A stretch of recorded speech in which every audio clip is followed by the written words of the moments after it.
അരുണാചൽ പ്രദേശിൽ ദമ്പതികളെയും സുഹൃത്തിനെയും മരിച്ച നിലയിൽ കണ്ടെത്തിയ സംഭവത്തിൽ ദുരൂഹത തുടരുന്നു.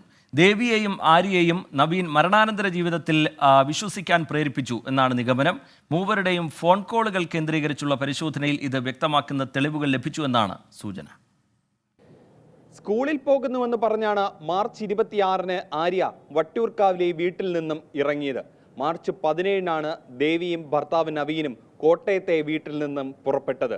മാർച്ച് 27-ന് മൂവരും തിരുവനന്തപുരത്ത് നിന്ന് ഗുവാഹത്തിയിലേക്ക് വിമാനം കയറി. മാർച്ച് 17 മുതൽ 27 വരെ ദേവിയും നവീനും എവിടെയാണ് താമസിച്ചിരുന്നതെന്നാണ് ഇനി കണ്ടെത്താനുള്ളത്. മാർച്ച് 28-നാണ് മൂവരും അരുണാചലിലെ ഹോട്ടൽ ബ്ലൂ പൈനിൽ മുറിയെടുക്കുന്നത്. 2 ദിവസത്തിനു ശേഷം ബുക്കിംഗ് നീട്ടി. ഇതിനുശേഷം ഇവർ പുറത്തു പോയിട്ടില്ല. അരുണാചൽ പ്രദേശിൽ ഇവർ സഞ്ചരിച്ച സ്ഥലത്ത് സംശയാസ്പദമായ ഒന്നും കണ്ടെത്താനായിട്ടില്ല. എന്നാൽ ഹോട്ടൽ മുറിയിൽ നിന്നും രക്തം കട്ടപിടിക്കാതിരിക്കാനുള്ള ഗുളികയും 2 ബ്ലേഡും കണ്ടെത്തിയിട്ടുണ്ട്. ആര്യയുടെ കഴുത്തിലും ദേവിയുടെ കയ്യിലുമാണ് മുറിവ്. നവീന്റെ മൃതദേഹം ശുചിമുറിയിലാണ് കണ്ടെത്തിയത്.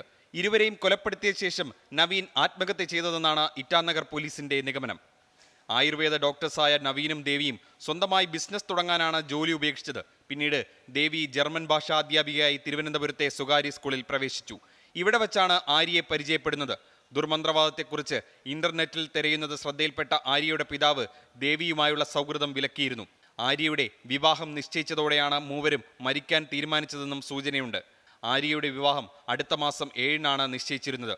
അല്ലെങ്കിൽ ഇങ്ങനെ ഒരു വളരെ നിരപരാധിയായ ഒരു കുട്ടി, വളരെ കൂളായിട്ട് നടക്കുന്ന, ആരോടും ഒരു വിദ്വേഷവും ഇല്ലാത്തൊരു കുട്ടിക്ക് ഇങ്ങനെ സംഭവിക്കുക എന്ന് പറഞ്ഞാൽ അതൊരു ഭയങ്കര സംഭവമാണ്. നമ്മളെ സംസ്ഥാനത്തേക്ക് വാസത്തിൽ ഇത് വളരെ പ്രശ്നമുണ്ടാക്കുന്നതാണ്. അത് അന്വേഷിക്കേണ്ട ചുമതലയാണ്. സ്കൂളിൽ അവസാനം വരെ പോകും. അവർക്ക് നല്ല താല്പര്യമാണ്.